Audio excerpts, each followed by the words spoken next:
মটর ডালের বড়া দিয়ে উচ্ছে আলুর ঝোল। বড়াটা ভাজবো না, একটু লবণ দিলাম, পেঁয়াজের মধ্যে একটু হলুদ দিলাম, একটু আদা কুচনো দিলাম, একটু মাখাবো দিয়েছিলাম। জলটা ফুটে গেছে, এবার বড়া ছোটো করে ছেড়ে দেবো।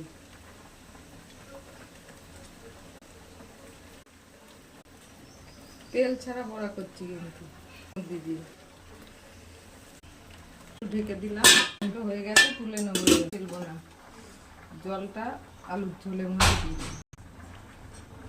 একটু তেল দিলাম, লঙ্কা দিলাম, একটু রাঁধুনি ফোড়ন করে রাখা আলু দিলাম, সেগুলো দিয়ে দিই, লবণ দিয়ে হলুদ দিয়ে ভালো করে একটু তেজপাতা, ধনে জিরে আদা দিয়ে দিলাম, জলটা দিয়ে দিলাম, বড়া ভাজার জলটা দিয়ে দিলাম ঝোলে।